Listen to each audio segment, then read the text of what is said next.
Picture a remote, uninhabited Pacific island. It is some 18 kilometers in circumference. The island has 5 beaches. The interior is covered in thick jungle and mangrove swamps. You are on the shore of the island, up to your knees in warm, salt water. Around you are 4 or 5 other people. Friends, family, people dear to you. You are gathering in a large net in which are trapped a handful of fish. There are other people inland, out of sight, busying themselves with other activities. The late afternoon sun is hot and warms your skin.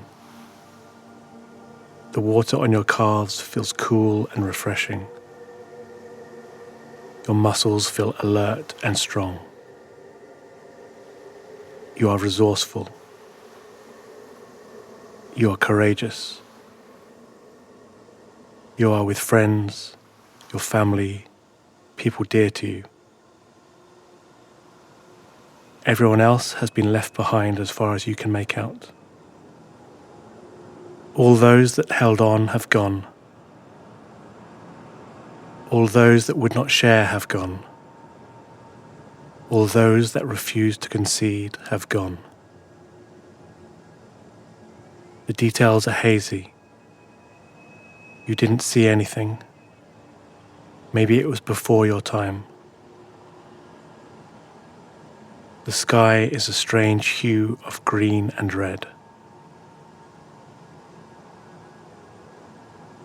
The bomb did not reach this far, or the pulse did not reach this far, or the virus did not reach this far. You turn back and see a boat waiting. A man is stood with one leg bent, wearing black wraparound sunglasses and a dark green shirt, waving at you as the boat throttles its engine and moves away from the island.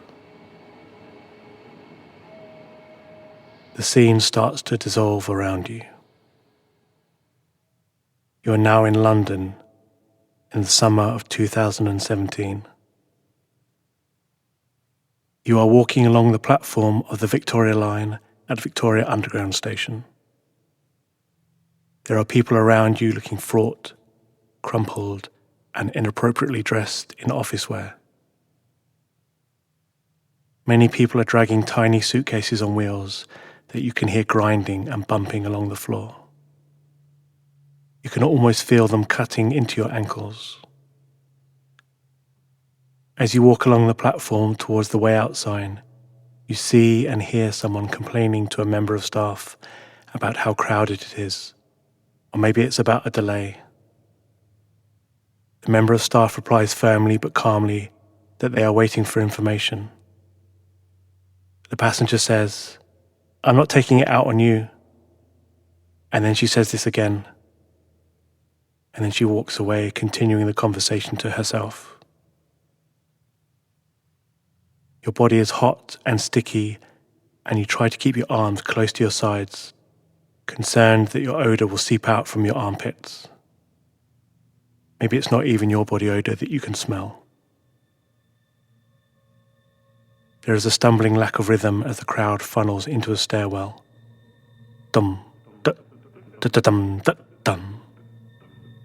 Always on the wrong foot, starting and stopping. Imagine yourself contracting inwards away from your skin, away from the other people, away from the station.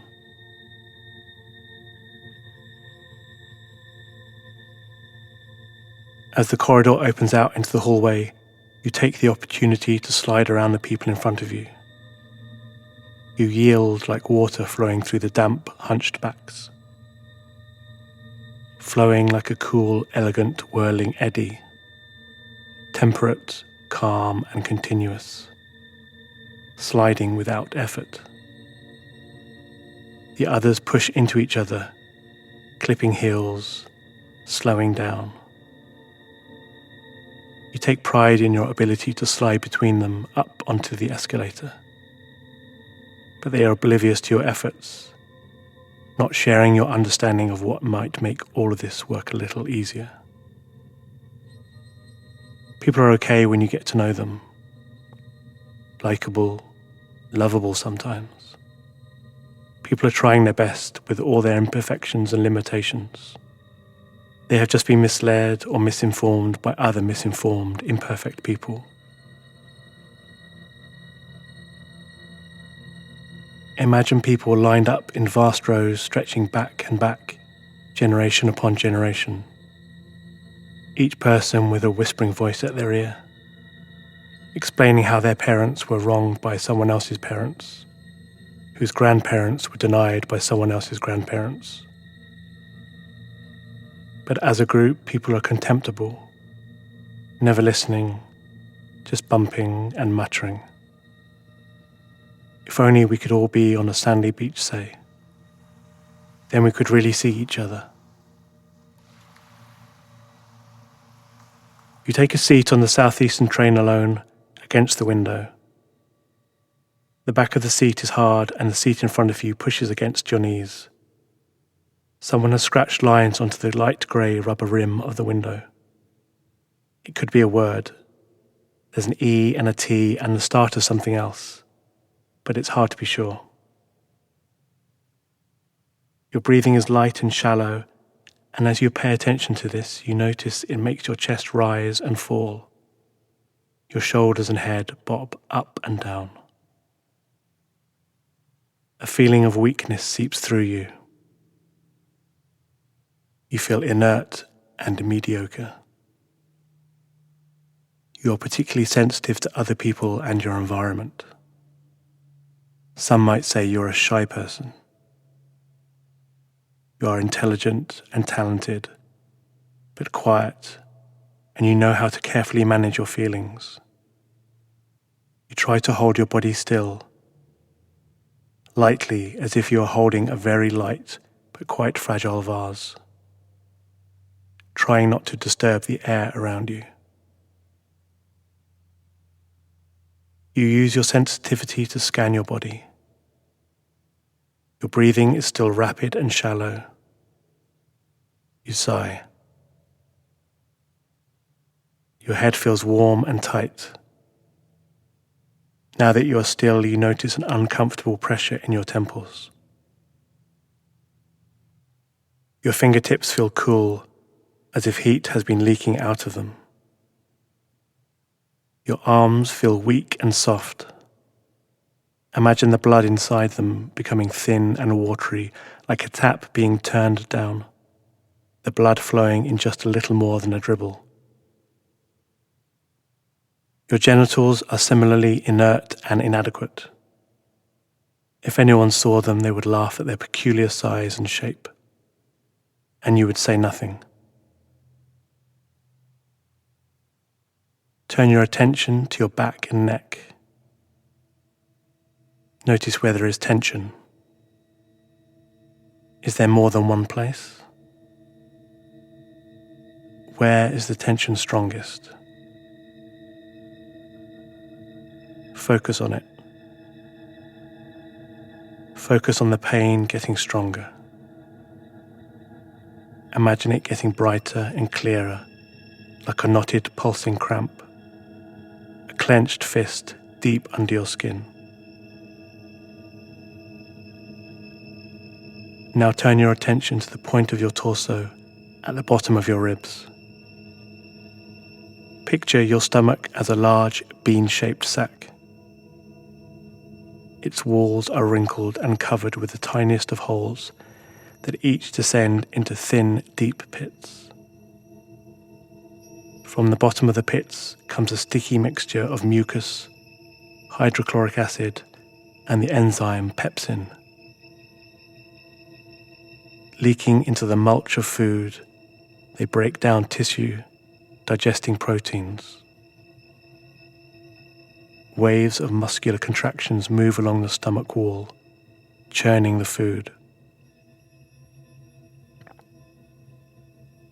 The matter passes down into the duodenum, the short tube leading out of the bottom of your stomach. The waves are continuous now, and the contractions are increasing in magnitude. You feel a slight pain gnawing in your duodenum. Inside are unusual amounts of bile, the dark, greeny-brown liquid produced by the liver, the large organ tucked under your lower right ribs. The bile feeds into your small intestine where it mixes with fresh, unclotted blood. Your respiration becomes more rapid and shallow with frequent sighs. The gnawing feeling intensifies.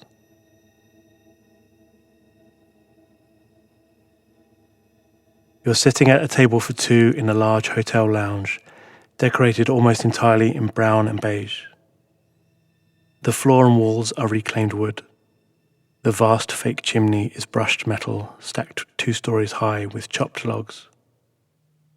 Wealthy guests with poor taste sit on the leather sofas draped with fake sheepskin rugs. Opposite you sits a white European man with a high fade and an excessively neat side sweep. He is using chopsticks to pop slices of tuna crusted with spices into his mouth as he talks. He is dressed smartly in a casual brown blazer, white shirt and striped tie. He looks like he has been dressed by someone else, or he has learnt to dress this way with just a bit too much deliberation. He takes a swig of red wine which is starting to stain his lips, and begins explaining that he is a prophet of a prophet. You can't make out exactly what he is saying, but from his body language and tone he assumes authority. He seems certain, and somehow what he is telling you has its own coherence, even though you know it is wrong, and your questions don't come out right, or you don't have the facts to hand, and you just feel him talking at you. No, through you, as if he is talking to someone else in the room, behind you, over your shoulder, and it just seems that he is looking at you.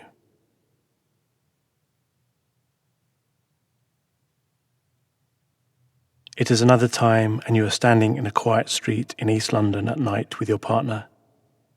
You are both walking quickly, talking, and now you see it is not your partner but your ex-partner who you split up with on awkward terms, but you are in a relationship with them still.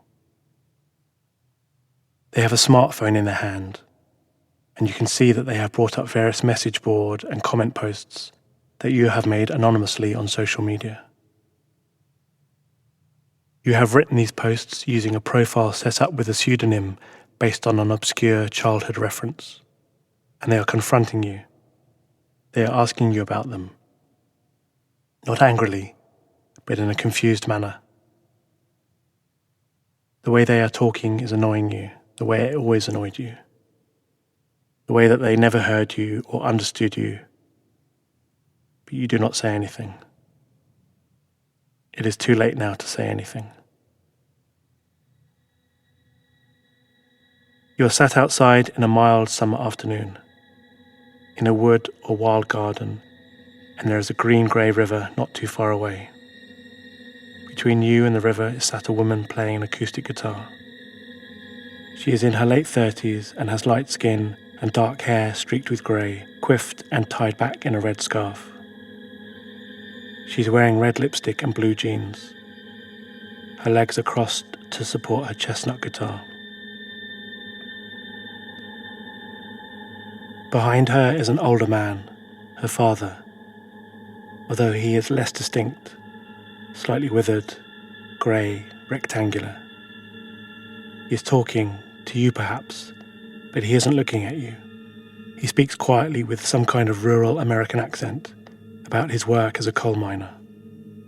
He explains the hard work and how the companies made thousands and thousands of dollars while the workers got almost nothing. As he says this, you notice he seems to be wearing a purple and yellow UKIP sticker on his lapel, even though you are certain that you are in America. The woman starts singing a song in an upbeat country music style. Now Daddy can't get his pension or social security. Worked 30 damn years in a coal mine feeding welfare families. Struggle hard and hide it well.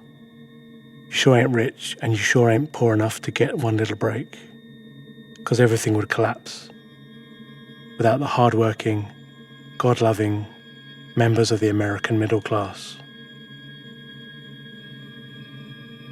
And then somehow the scene has shifted and she is now sat playing on stage in a conference hall in front of a giant Union flag, and next to her is George Osborne wearing a charcoal grey suit, white shirt and burgundy tie, and he is saying emphatically, "Where is the fairness, we ask, for the shift worker, leaving home in the dark hours of the early morning, who looks up at the closed blinds of their next-door neighbour sleeping off a life on benefits?" And then, as you try to turn to the person next to you and say that this is wrong, they get up with everyone else in the audience and start clapping, and they can't hear you. And it's confusing because even though George Osborne is there, people are talking about the singer, about how they understand them, and how they understand that the state is out of touch. You leave the hall as the applause continues, and you enter a lobby area of the conference centre. You cross the beige carpet towards the delegate table by the entrance to the building. It is a long table with a white tablecloth, with a few uncollected name tags scattered across it, and a pile of uncollected delegate packs. A young woman and man are sat behind it in matching navy suits. They stop talking as you arrive. You start to explain what is wrong with the speech and the song, how they are inaccurate, how they are lying almost. The woman apologises and thanks you for bringing it to her attention. She explains that she works for the centre, but that she will make sure that someone knows you spoke to her. And then she turns back to her colleague and starts checking through the sheets of names. You walk out of the conference centre and find yourself in a huge white gallery space that could contain a 3-story house. Floor to ceiling, misted windows flooded with natural light. Maybe this is another time. It seems like another conference. There are groups of people sat around the walls talking, waiting perhaps for something to start. You don't recognise where you are or who any of the people are. They don't look like a typical gallery crowd. They look like perhaps they have returned from a festival. Tired, dirty. You can't work out why you are there, although you notice you now have a large black rucksack on your bag. You put it down on the floor and unzip the front pocket. It is tightly and neatly packed, but you manage to recognise some protein bars, a portable stove, a roll of cash, a multi-tool, and some pepper spray. You walk over to a timetable pinned to one of the walls and see what looks like a list of different workshops or seminars that are happening in different parts of the building. Fictional expectation, private public dualisms, the golden horde, tarot reading, alternative currencies, colonizing Mars, self-defense, SHTF, TEOTWAWKI. You look around the room at these strangers, and then up at the windows, where the light is suddenly getting brighter.